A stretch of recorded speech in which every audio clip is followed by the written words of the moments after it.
हरियाणा में नगर निकाय सभी परिणाम 12 मार्च को होंगे घोषित।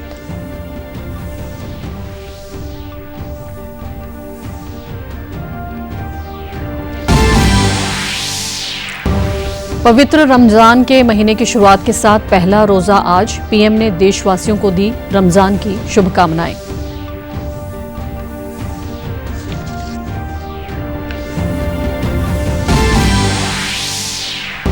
और टीबी मुक्त भारत अभियान के तहत चंडीगढ़ स्वास्थ्य विभाग ने सुखना झील पर वॉकथॉन का किया आयोजन, जिसका उद्देश्य टीबी के प्रति जागरूकता बढ़ाना और सामुदायिक भागीदारी को प्रोत्साहित करना है। नमस्कार, चंडीगढ़ से आपका स्वागत है। मैं हूं भानुप्रिया। अब समाचार विस्तार से। हरियाणा में आज नगर निकाय चुनाव के लिए मतदान जारी है। 8 नगर निगमों और 33 नगर निकायों के चुनाव के लिए मतदान हो रहा है, जबकि अंबाला, सोनीपत के मेयर के लिए उपचुनाव है। 4 नगर परिषदों, 21 नगर पालिकाओं में भी प्रधान और वार्ड सदस्यों का चुनाव हो रहा है। पानीपत नगर निगम में मतदान 9 मार्च को होगा और सभी परिणाम 12 मार्च को घोषित होंगे। 55 लाख से अधिक मतदाता अपने मताधिकार का प्रयोग करेंगे। चुनाव को सुचारू रूप से संपन्न कराने के लिए 108 मतदान केंद्र बनाए गए हैं। हरियाणा में हो रहे इन चुनावों में राष्ट्रीयकृत दलों की प्रतिष्ठा दांव पर लगी है। बीजेपी और कांग्रेस के बीच सीधा मुकाबला देखने को मिल रहा है। ऐसे मतगणना के नतीजों पर सबकी निगाहें टिकी रहेंगी। वहीं केंद्रीय मंत्री मनोहर लाल ने करनाल के एक मतदान केंद्र पर स्थानीय निकाय डाला है। करनाल में नगरपालिका असंध अध्यक्ष पद उपचुनाव के लिए मतदान हो रहा है।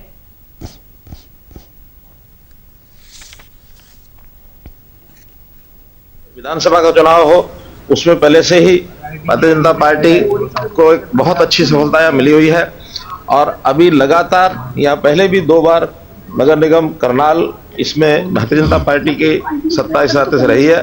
इस बार भी मेरा पूरा विश्वास है कि बहुत अच्छे मतों से, भारी बहुमत से हमारे सारे कैंडिडेट, चाहे मेयर की कैंडिडेट हमारी रेणुबाला हो, चाहे हमारे 20 के 20 वार्डों के पार्षद हों, सबको एक अच्छे बहुमत से जीत मिलेगी। उधर हरियाणा के मुख्यमंत्री नायब सिंह सैनी ने जनता से ज्यादा वोट डालने की अपील की है। मैं सभी हरियाणा वासियों से ये अपील करना चाहूँगा कि आप वोट जरूर पोल करने जाएं, अवश्य वोट पोल करने जाएं, क्योंकि ये आप लोगों से जुड़ी हुई सरकार का मामला है। सुबह 8 बजे से ही सभी मतदान केंद्रों के बाहर पुरुष और महिला मतदाताओं की लंबी कतारें नजर आईं। प्रशासन ने कानून व्यवस्था बनाए रखने और शांतिप्रिय ढंग से मतदान कराने के लिए व्यापक प्रबंध किए हुए हैं। मतदान को लेकर मतदाताओं में बहुत ज्यादा उत्साह दिखाई दे रहा है। पालिका का जो चुनाव है बड़े उत्साह से, बड़ी अच्छी तरीके से और प्रशासन की देखरेख में बड़ी बढ़िया तरीके से सुचारू रूप से चल रहा है। हम तहे दिल से प्रशासन का और जनता का जितनी ज्यादा से ज्यादा बाहर निकले और वोटिंग करें। भाईचारे का इलेक्शन है, छत्ती बिरादरी का इलेक्शन है। सौहार्दपूर्ण वातावरण में अच्छे ढंग से, प्यार से, अच्छे ढंग से चुनाव लड़ रहे हैं। इतना भारी उत्साह है और लोगों में प्रशासन की तरफ से भी कोई कमी नहीं है। रमजान के पवित्र महीने की शुरुआत हो चुकी है। आज रमजान का पहला रोजा है। वैसे सऊदी अरब, ओमान और अन्य खाड़ी देशों के अलावा ऑस्ट्रेलिया, इंडोनेशिया और अफगानिस्तान में शनिवार को रमजान का पहला रोजा हुआ, जबकि भारत, पाकिस्तान, बांग्लादेश, सिंगापुर आदि में रमजान का पहला रोजा आज है। प्रधानमंत्री नरेंद्र मोदी ने देशवासियों को रमजान की बधाई दी। प्रधानमंत्री ने अपने सोशल मीडिया प्लेटफॉर्म एक्स पर पोस्ट करके कहा कि रमजान का पवित्र महीना शुरू हो रहा है। उम्मीद है यह हमारे समाज में शांति और सद्भाव लेकर आएगा। ये पवित्र महीना चिंतन, कृतज्ञता और भक्ति का प्रतीक है। साथ ही हमें करुणा, दया और सेवा के मूल्यों की भी याद दिलाता है। रमजान मुबारक। साथ ही रमजान को लेकर बाजारों में भी जबरदस्त चहल पहल देखी जा रही है। लोग बड़ी संख्या में खरीदारी करने के लिए बाजारों में उमड़ रहे हैं। टीबी मुक्त भारत अभियान के तहत चंडीगढ़ स्वास्थ्य विभाग ने सुखना झील पर कल वॉकथॉन का आयोजन किया, जिसका उद्देश्य टीबी के प्रति जागरूकता बढ़ाना और सामुदायिक भागीदारी को प्रोत्साहित करना है। GMSH 16 के चिकित्सा अधीक्षक डॉक्टर सुशील के माही ने वॉकथॉन को हरी झंडी दिखाकर रवाना किया, जबकि डॉक्टर परमजीत सिंह और state TB officer doctor Rajesh Rana भी इस कार्यक्रम में शामिल हुए। विभिन्न कॉलेजों के करीब 250 छात्रों ने इसमें भाग लिया और टीबी जागरूकता से जुड़े पोस्टर व बैनर लेकर संदेश दिया। कार्यक्रम के दौरान छात्रों ने टीबी के लक्षण, भारत सरकार द्वारा दी जाने वाली स्वास्थ्य सेवाओं, निक्षय मित्र योजना और 100 दिवसीय टीबी मुक्त भारत अभियान से जुड़ी जानकारियां भी लोगों तक पहुंचाई। वॉकथॉन का समापन निक्षय शपथ के साथ हुआ, जिसमें सभी ने टीबी उन्मूलन के प्रति अपनी प्रतिबद्धता जताई और टीबी हारेगा देश जीतेगा जैसे नारे लगाए। जागरूकता बढ़ाने की दिशा में कार्य करने की अपनी वचनबद्धता को दोहराता हूँ। मैं टीबी से प्रभावित लोगों और परिवारों को उत्तम स्वास्थ्य सेवाएं मिले इसके लिए प्रतिबद्ध हूँ। मैं यह भी सुनिश्चित करूंगा कि वे लोग फिर से स्वस्थ और सम्मानित जीवन जी सकें। पंजाब भाजपा के प्रदेश अध्यक्ष सुनील जाखड़ ने पंजाब सरकार पर तीखा हमला बोलते हुए जल संकट, खेती नीति, भ्रष्टाचार और कानून व्यवस्था पर गंभीर सवाल उठाए। उन्होंने कहा, चंडीगढ़ में एक प्रेस वार्ता के दौरान कि संगरूर समेत कई इलाकों में पानी की भारी कमी है, इसलिए धान की खेती पर पुनर्विचार करना जरूरी है। ट्यूबवेल सब्सिडी में असमानता का जिक्र करते हुए उन्होंने कहा कि जिनके पास ट्यूबवेल नहीं, उन्हें कोई लाभ नहीं मिलता। पंजाब में बढ़ते पलायन पर चिंता जताते हुए उन्होंने कहा कि सरकार युवाओं को रोकने के लिए ठोस कदम उठाए।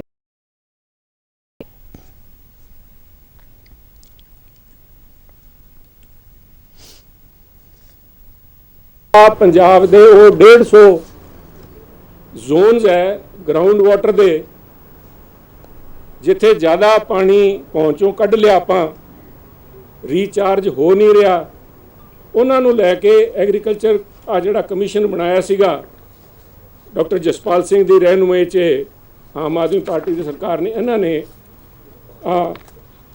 सामने रखा सीगा, उन्होंने रिपोर्ट इस ते बेस्ड है।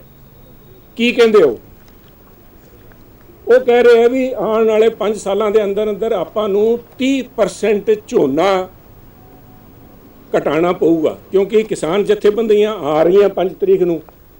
मैं ऐसे करके कहता ना मौका भी है और दस्तूर भी है। ट्रक यूनियनों को अवैध बताते हुए उन्होंने भ्रष्टाचार पर सख्त कार्रवाई की जरूरत बताई। गैंगस्टरों द्वारा जेल से आपराधिक गतिविधियां चलाने का आरोप लगाते हुए उन्होंने कहा कि सरकार की लापरवाही से पंजाब का माहौल बिगड़ रहा है। प्रधानमंत्री नरेंद्र मोदी ने वीडियो कॉन्फ्रेंसिंग के माध्यम से कृषि और ग्रामीण समृद्धि इस विषय पर बजट उपरांत वेबिनार में हिस्सा लिया। पीएम ने कहा कि हमने बजट में पीएम धन धान्य कृषि योजना का ऐलान किया है। इसके तहत देश के 100 सबसे कम कृषि उत्पादकता वाले जिलों पर फोकस किया गया है। हमें देश के एग्रीकल्चर पोटेंशियल का पूरा इस्तेमाल करके और भी बड़े टारगेट तय पाने तक पहुंचना है। इसी दिशा में हमने बजट में पीएम धन धान्य कृषि योजना का ऐलान किया है। ये मेरे लिए अत्यंत महत्वपूर्ण योजना है। इसके तहत देश के 100 सबसे कम कृषि उत्पादकता वाले जिले, लो प्रोडक्टिविटी वाले जिलों के विकास पर फोकस किया जाएगा।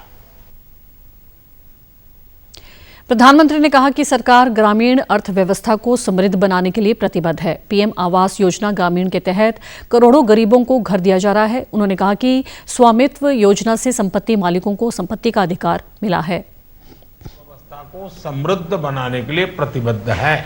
पीएम आवास योजना ग्रामीण, इसके तहत करोड़ों गरीबों को घर दिया जा रहा है। स्वामित्व योजना से संपत्ति मालिकों को रिकॉर्ड ऑफ राइट्स मिला है। हमने सेल्फ हेल्प ग्रुप की आर्थिक ताकत बढ़ाई है, उनको मदद बढ़ाई है। प्रधानमंत्री ग्राम सड़क योजना से छोटे किसानों और कारोबारियों को फायदा हुआ है।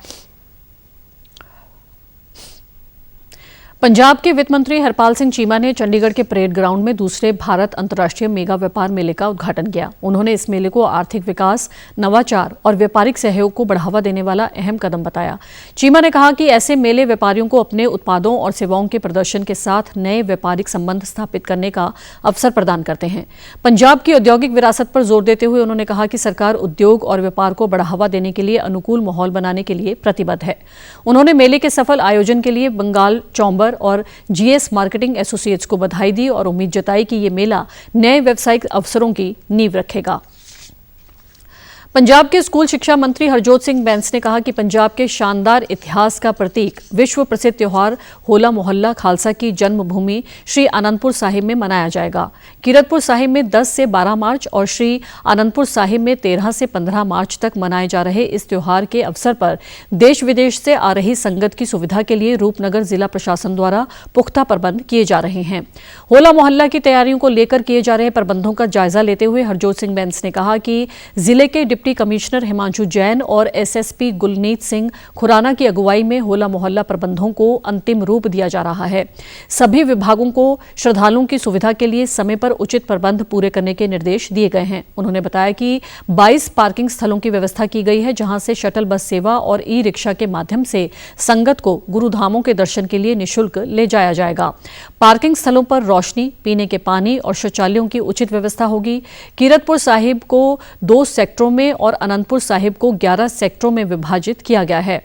मुख्य नियंत्रण कक्ष के अलावा हर सेक्टर में उप नियंत्रण कक्ष बनाए गए हैं, जहां अधिकारी तैनात रहेंगे।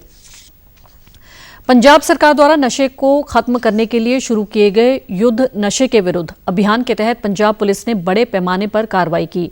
राज्य भर में ड्रग हॉटस्पॉट्स पर सघन तलाशी और घेराबंदी मुहिम चलाई गई, जिसके तहत 232 एफआईआर दर्ज कर 290 नशा तस्करों को गिरफ्तार किया गया। 4 घंटे चले इस ऑपरेशन में 8.14 किलो हेरोइन, 1.21 किलो अफीम, 3.5 किलो गांजा, 19 किलो भुक्की, 700 ग्राम चरस, 16,238 नशीली गोलियां, कैप्सूल, टीके और 8.02 लाख रुपए की ड्रग मनी बरामद हुई। पंजाब डीजीपी गौरव यादव, जो निजी तौर पर इस राज्यव्यापी ऑपरेशन की निगरानी कर रहे थे, उन्होंने कहा कि पंजाब पुलिस ने एक व्यापक रणनीति तैयार की है और ऐसे ऑपरेशन राज्य से नशों को पूरी तरह से खत्म करने तक ये अभियान जारी रहेगा। उन्होंने बताया कि पुलिस टीमों ने 2000 से अधिक संदिग्ध व्यक्तियों की चेकिंग की और 27 व्यक्तियों के विरुद्ध एहतियाती कार्रवाई की है, जबकि 5 भगौड़े अपराधियों को भी कार्रवाई के दौरान गिरफ्तार किया गया है। हरियाणा, चंडीगढ़ समेत देश भर में जन औषधि जन चेतना सप्ताह 7 मार्च तक आयोजित किया जाएगा। इस साल जन औषधि जन चेतना सप्ताह की थीम जन औषधि सस्ती भी अच्छी भी है। इस सप्ताह के दौरान लोगों को जन औषधि केंद्रों के माध्यम से उपलब्ध दवाओं के बारे में जागरूक किया जा रहा है। इस अवसर पर चंडीगढ़ के पीजीआई में जन औषधि पद यात्रा का आयोजन किया गया। इस दौरान ई रिक्शा के माध्यम से पूरे चंडीगढ़ में जन औषधि के बारे में जनता को अवगत करवाया गया। इस योजना का लाभ उठा रहे लोगों ने बताया कि जन औषधि केंद्रों पर काफी कम कीमत पर दवाएं उपलब्ध हैं। प्रधानमंत्री जन औषधि योजना समाज के हर वर्ग के लिए काफी कारगर साबित हो रही है। अब इसके केंद्र जिला मुख्यालयों के साथ साथ उपमंडलों और कस्बों में भी खुल गए हैं, जिनका सभी लोग भरपूर लाभ उठा रहे हैं। देश के सकल वस्तु एवं सेवा कर जीएसटी संग्रहण इस वर्ष फरवरी में पिछले साल के इसी महीने की तुलना में 9.1% बढ़कर 1,84,000 करोड़ रुपए हो गया। फरवरी लगातार 12वां महीना है जब 1,70,000 करोड़ रुपए से अधिक जीएसटी का संग्रहण हुआ है। आंकड़ों के अनुसार केंद्रीय जीएसटी से 35,204 करोड़ रुपए, राज्य जीएसटी से 43,704 करोड़ रुपए, एकीकृत जीएसटी से 90,870 करोड़ रुपए और मुआवजा उपकर से 13,868 करोड़ रुपए प्राप्त हुए। फरवरी के दौरान 20,889 करोड़ रुपए का रिफंड हुआ। रिफंड में छूट के बाद फरवरी में शुद्ध जीएसटी संग्रह 8.1% बढ़कर लगभग 1,63,000 करोड़ रुपए हो गया। सकल जीएसटी राजस्व में फरवरी के दौरान घरेलू राजस्व में 10.2% की वृद्धि के साथ 1,42,000 करोड़ रुपए और आयात से राजस्व में 5.4% की वृद्धि के साथ 41,702 करोड़ रुपए शामिल हैं। पिछले वर्ष फरवरी में सकल जीएसटी राजस्व संग्रहण 1,68,000 करोड़ था। इस साल जनवरी में जीएसटी कलेक्शन सालाना 12.3% के उछाल के साथ 1,96,000 करोड़ रुपए रहा। और आप हमारे समाचार YouTube channel DD news Chandigarh, Facebook DD news Chandigarh और social media X DD news CHD पर भी देख सकते हैं। इसी के साथ चंडीगढ़ से समाचारों का सिलसिला समाप्त होता है। नमस्कार।